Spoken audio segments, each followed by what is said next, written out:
G'day,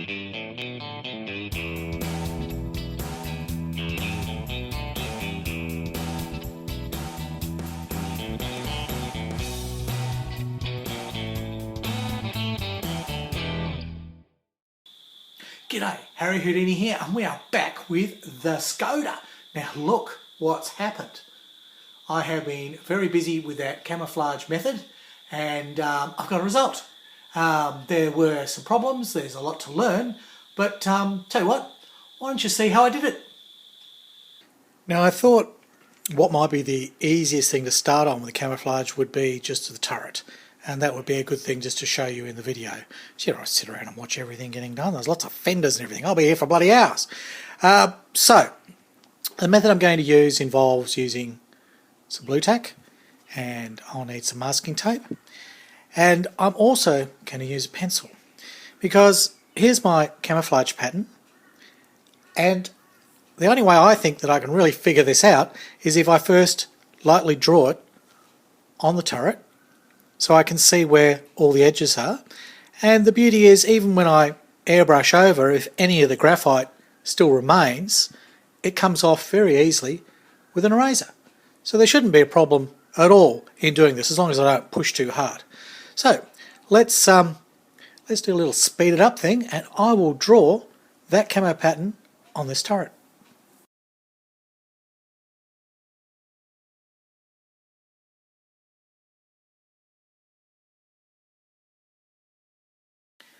Well, you may have seen in that speeded up video, I did manage to get some camouflage marked on the turret. And I've just gone as close as I can to the drawings. You know, they wouldn't be exact in real life. It's approximately that. Camouflage is just random sort of stuff.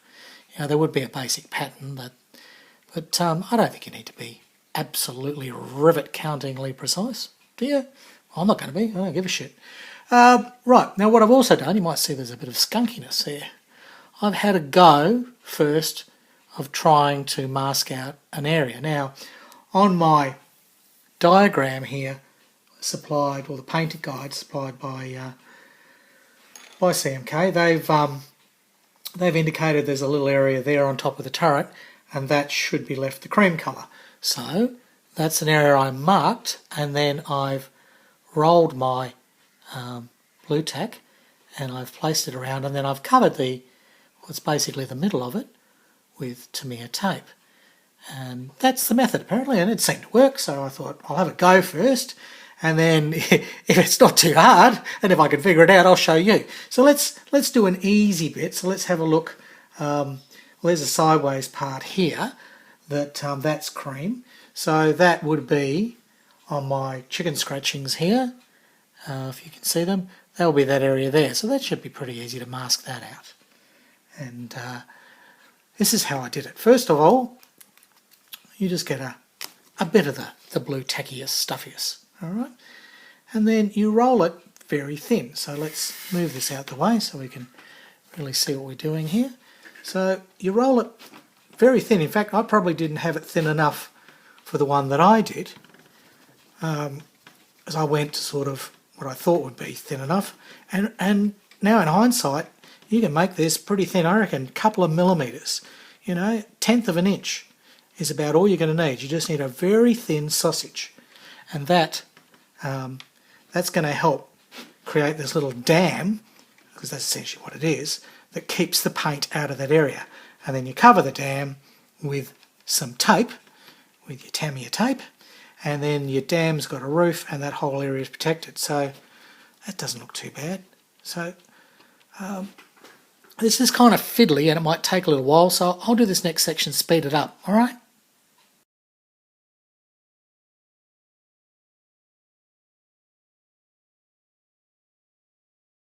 Well, that actually went quicker than I thought, and it was much faster for me doing the second one, especially when I had it a lot thinner. So that was pretty easy to get that snake and wrap it around and form it to the shape that I need to protect that little area. In fact, I've got a little bit left over there. I'll cut him off, that little sausage. All right, so now I'll put the tape over the top of that. What you can do, I found, is when you're putting it on, you know, it's going to be curvy, but you might want a little straight edge somewhere. Well, you can get in with your fingernail, right, and you can sort of push and shape and fiddle and faff with this, and so you can mask it to what you need. Now, thank goodness I have put the pencil lines down, because that's giving me a template to go by. If I hadn't have done that, if I tried to keep looking at the diagram and, you know, and then coming back, I imagine I would have had a hell of a time. It would have been a nightmare. So I've kind of lucked out with that idea. That seems to work. Putting the pencil on there means you have got the guide to work to. So that's good. All right, so I'll put the Tamiya tape on top of this. You don't need to see me doing that. You just cut a piece of Tamiya tape out and whack it on. How hard can that be? And then I'll do some speed it up of me applying the rest of it, because I'm doing this pretty quickly now. I'm getting good. So I'll make half a dozen sausages and then I'll whack them all over the top of my turret. And that'll be it all masked up.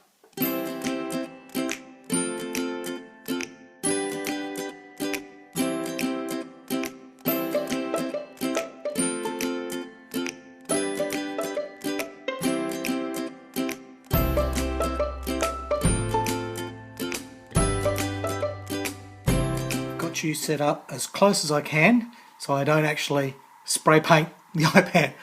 I hope this works. If not, you're going to see an almighty mess up, nearly said fuck then, oops, mess up by Harry Houdini. So, got my airbrush ready, and I have been practicing my little, you know, keeping the air going and then snapping it back to put the paint on, which is the trick, I am told. So here we go. Now I'm going to use this life colour, which is what I painted the lower hull with, and these are my camo colours. My complaint with these, you've got no dropper later, so putting the paint in is a bit tricky, but I am told if we use a toothpick that solves the problem. So here we go, live on camera. This could be a complete another schmozzle, but if there's a toothpick, I'm told you can pour down that toothpick. Well, that sort of worked. Dunno. I don't know whether it aided to it or it just got in the bloody way, but there you go. I have got the paint in there. I don't know if you saw any of that. Who knows? Who knows what's going on? But back to my good old MIG and my ammo MIG, and oh, if I hadn't have screwed it on with my gorilla hands, yes, gorilla my dreams, I certainly do prefer having a squeeziness here. What I might do is, as I use up my ammo MIGs, I might find a way that somehow you can decant other paints into their useful containers, because I certainly do like the usefulness and the fact that they can have the little rattly things in there. That seems to be going. Now I'm going about 50-50 here, which I'm told with life colour that is the go. And you know, you can never go too thin. If you're just trying something out, you can always bugger it up if you go too thick. So thin is the go. And the method, as I've been trying, is air and then snap on your colour. So that is what we're going to do. Now, you might be able to see there are bees all over this. And not the buzzing kind, the letter B. Can you see the letter B? Yes, it's like play school. And today we're doing letter B. Right, what I've done is, there's going to be three colours on this. Okay, we've masked the sandy cream. We're going to spray the green, but the brown is going to get done next. So rather than me spraying all over my camo lines that I've drawn, I've marked out where the brown is, and I'm hoping I might have enough accuracy, who knows, to avoid most of that and leave my pencil lines sort of exposed, so that it's going to be easy for me to then mask and basically come in with the brown areas. That's the theory.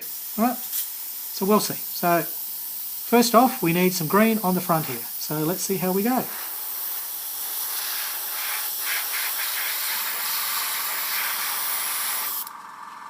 Okay, on nice and light, that's all I want to do. I don't want to get too carried away. And this section here has got to be green all through there. So again, snap it on. You notice I'm keeping the air going the whole time. That is apparently the trick. It does seem to come out a lot smoother.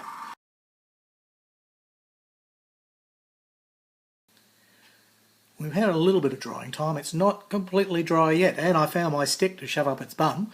because I did have to touch up one bit that when I put it down I touched, and then I had to repaint this section here, but that's okay. Now it has worked fairly well. There's things to learn from this, and luckily because I've got another layer to put on, I'll be able to do some touching up, and probably areas where the brown overlaps I'll be able to hide a myriad of sins. But generally this is sort of working. It's a bit finicky for a turret, and I wonder if the paint on mask stuff wouldn't be better. But I'm trying this and we'll see where I get with it, and I could probably get in there with a number 0 brush and just tiny touch a few of those edges, but it's allowing me to spray instead of hand hairy brush and get a very smooth coat, and that's what I wanted. That's what we're aiming for. So I'll leave that now to dry overnight. I really don't want to muck around with it anymore this evening, and come back tomorrow, mask it up so I'm only exposing the areas that need to be brown, and then when that's tacked dry we'll pull off all the tape and do a final reveal. Well, I finally got it all finished. What do you think? The brown's on, the cream's on, the green's on. Now, I will admit there's a little bit of cheating and skullduggery there. Well, I've just used methods that I'm more comfortable with. So, although the green was airbrushed on using that bluetac method, and that worked to a degree, but I found I needed to touch up on a few little edges, and I did that with number 0 brush. So while I was there with my number 0 brush, I remembered how easily that brown went on when I painted the lower hull, and how smooth it was, and how impressed I was with that life colour paint. And I thought, bugger it, I'll just keep painting, and I put the brown on and I painted that on by hand. Now dark colours are easier to hand paint or to brush because you can hide a myriad of sins in the darkness, and that life colour paint is so smooth. The pigments in it are so fine that it goes on beautifully with hardly showing any brush strokes, especially if you put a couple of light coats, which is what I did. So there you go, that's my turret. It's all camouflaged up. I'm pretty happy with it. What do you think? So I'll get on with the body now. Same method. I'm going to pencil in all these little areas and mark them out, put the B's on for the brown, and get ready to roll on the bluetac. Now after penciling out the camouflage, I have again put on the little bluetac sausages and I've masked it up. The only difference that I've done this time, learning as I go, this is all learning experience. This is what I love about modelling is, you don't have to get it right first time. Sometimes it's good to make a mistake or realise you could improve, and that's the skill, and that's the joy of it for me. Anyhow, when I masked up the turret, I only masked out the basically the creamy areas, the light sandy areas, and so I had exposed the brown and the green, and my idea was to paint the green and then mask them out and leave the other mask in and paint the brown, but that didn't work because I ended up pulling the mask off to see how the green looked and then hand painted everything. So this time I had a bigger canvas to work with, and I have masked everything out except where the green goes, which means I don't have to worry so much about painting this time, because remember before I was worried about painting the B areas. Well, the B areas are there, I've still marked with B's, but they're underneath my mask. So I should be able to paint that whole thing green now and really get a nice smooth coat on, and I've really taken extra care on my little sausages and their curves and their edges. So I'm hoping this shouldn't need hardly any brush touch up afterwards. That hopefully, with the skills I've learnt now and the experience of doing this on the turret, I should get the green on in one go. That's the theory. So we might speed the camera up and I'll just get a coat of green paint on this. One thing I found when you're spray painting these sausage camo masks is, unlike when you put down the Tamiya tape and you want to spray across the tape, not up to it because you don't want a little edge, here you really do need to spray right up to that little sausage to get it nice and straight. Finally, a result. It's taken a lot longer than I thought. It was very finicky, and as you can see from the videos, there's just so much to do. And it's an interesting method using that bluetac. However, it's not PE friendly. I lost a lot of this stuff. It just, as soon as we took the bluetac off, it all just peeled off as well. So It wasn't too much of a problem because basically then I could get in and paint underneath. But you need to be aware of that it's the PE tends to not be very happy. I mean, I did also, when I was pulling some masking off the front here, it actually separated the fenders up. The PE on this is very fine, so you know, that was probably the reason. But look, if you were careful and if you didn't have too much detail, this method works. It's probably better for things like aircraft and doing, you know, camo patterns on wings and things like that. It works perfectly for that. In this application, it has merit and you can get a result, but yeah, as you know, I hand painted the brown, but spraying in the green, that was a colour that wouldn't hand paint without brush strokes. I know that from doing the sides of the hull.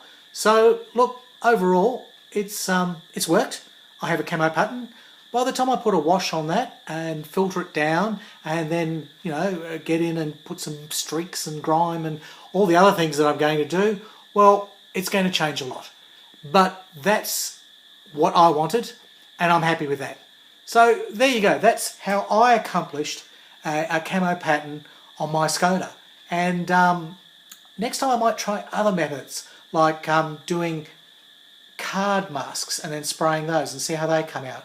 Or even trying the liquid mask where you paint on an area and that masks it out.